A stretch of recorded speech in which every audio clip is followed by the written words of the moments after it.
Assalamualaikum warahmatullahi wabarakatuh. Perkenalkan nama saya Dini Antika dari kelas MJ 403. Mohon izin, di sini saya izin mempresentasikan terkait materi teori bunga dan BEP untuk memenuhi tugas UTS mata kuliah manajemen perbankan. Baik, langsung saja saya share screen untuk materinya.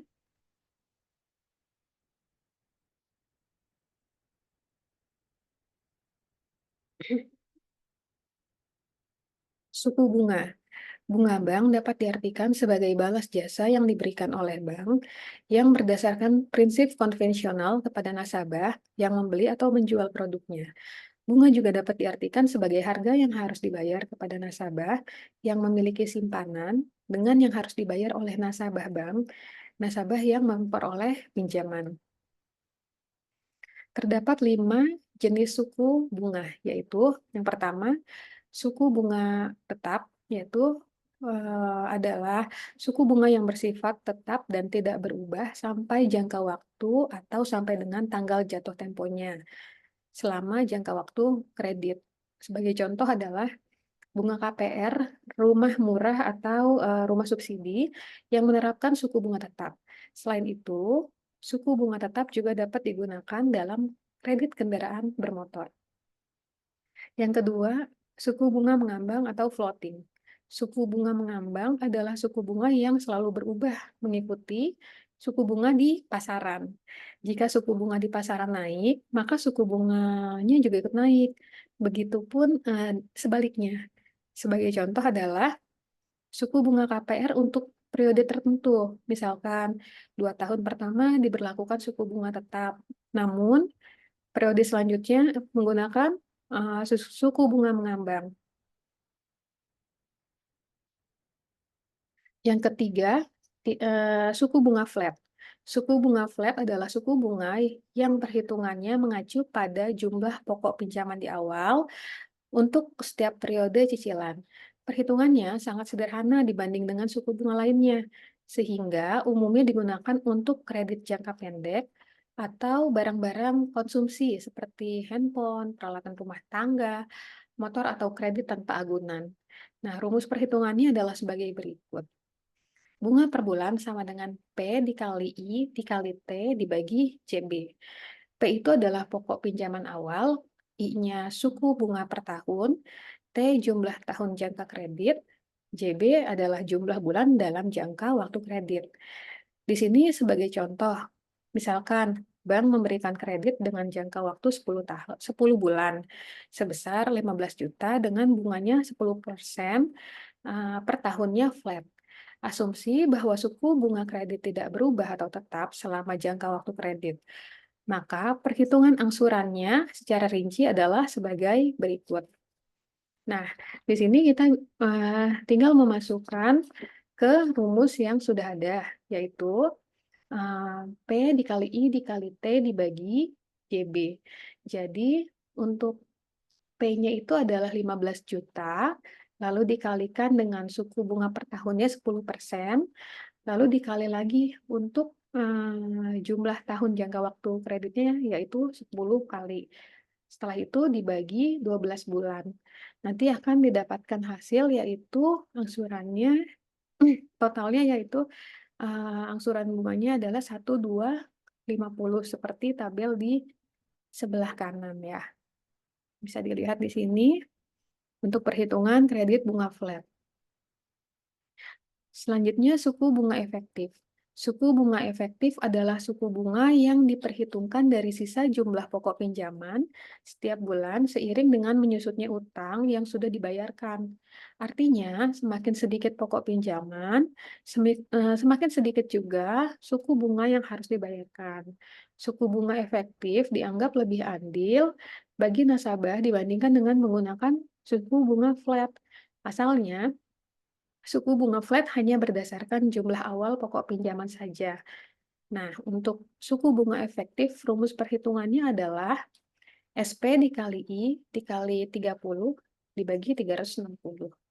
Di mana SP adalah saldo pokok pinjaman bulan sebelumnya, I adalah suku bunga per tahun, 30 adalah jumlah hari dalam satu bulan, 360 adalah jumlah hari dalam satu tahun. Nah, sebagai contoh soalnya yaitu, misalkan bank memberikan kredit dengan jangka waktu 10 bulan sebesar 15 juta dengan bunganya 10% per tahun efektif. Asumsi bahwa suku bunga kredit tidak berubah tetap selama jangka waktu kredit. Maka perhitungan angsuran secara rincinya adalah sebagai berikut. Nah, langsung kita masukkan saja. Jadi untuk SP-nya itu kita bisa masukkan plafonnya yaitu sebesar 15 juta, lalu dikali I-nya yaitu 10, 10 kali, lalu dikali lagi 30/360. Nanti akan didapatkan untuk asuran bunganya yaitu yang pertama yaitu 125.000. Lalu angsuran kedua kita kurangi lagi karena angsurannya kan sudah di sini 10 kali. Jadi untuk I-nya kita kalikan 9 karena kan sudah berkurang.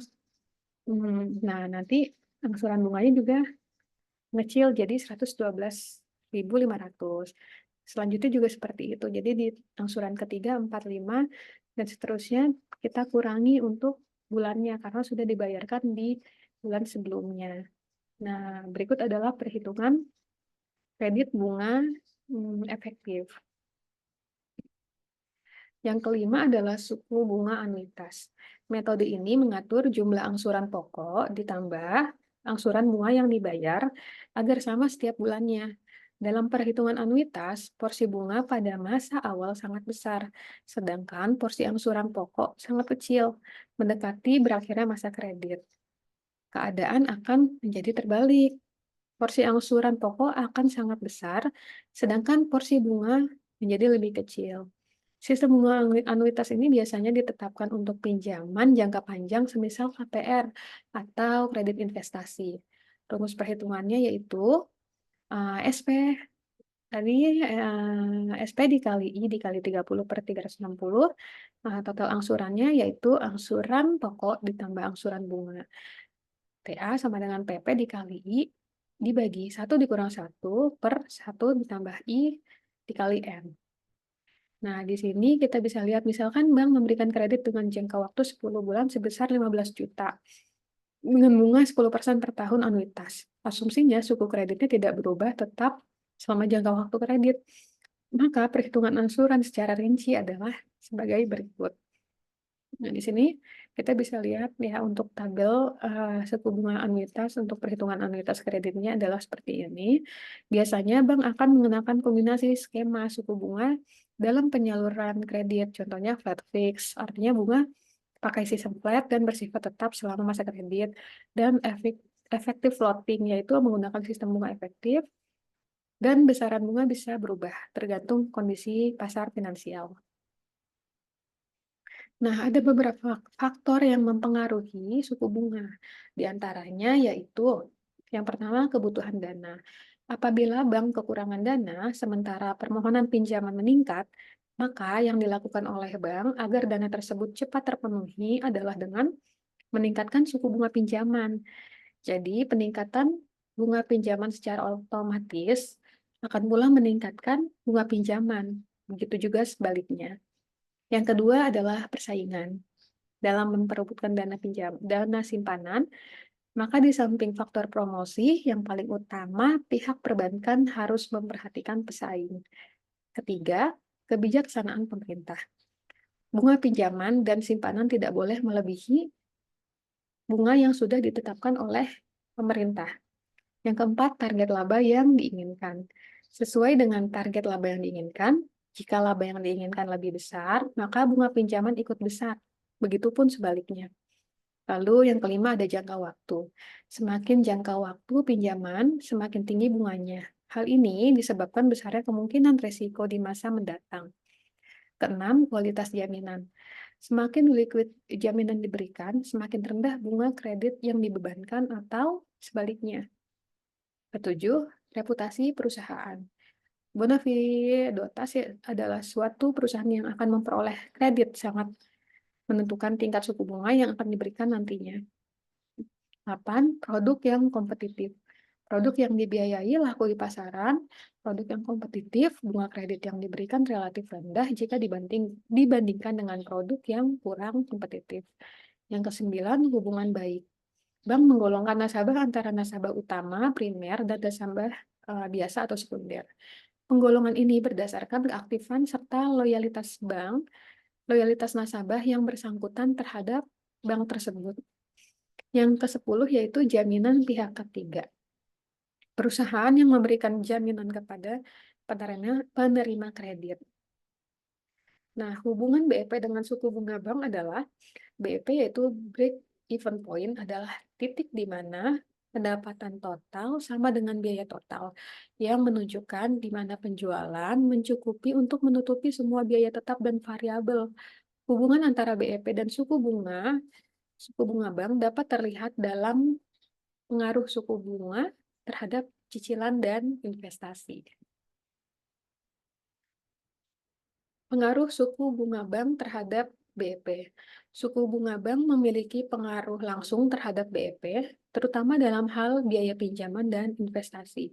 Ketika suku bunga naik, biaya pinjaman juga bisa naik, yang dapat mempengaruhi BEP perusahaan. Jika perusahaan memiliki pinjaman dengan skema floating, di mana perhitungan bunga mengikuti suku bunga acuan Bank Indonesia. Kenaikan suku bunga dapat menyebabkan biaya pinjaman naik, mempengaruhi BEP.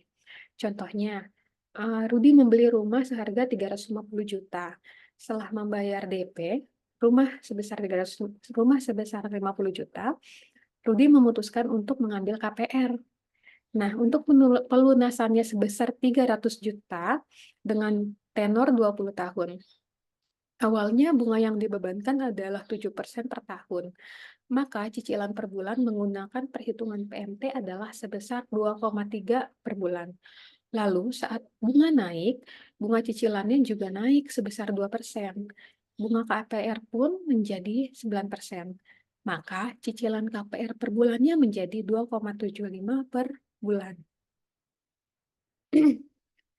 Jenis suku bank dan BEP. Berbagai jenis suku bank seperti suku bunga deposito dan suku bunga efektif juga dapat mempengaruhi BEP. Misalnya, suku bunga deposito lebih tinggi membuat deposito menarik di mata masyarakat karena keuntungannya lebih maksimal. Dan ini dapat mempengaruhi keputusan investasi perusahaan juga, yang pada gilirannya dapat mempengaruhi BEP.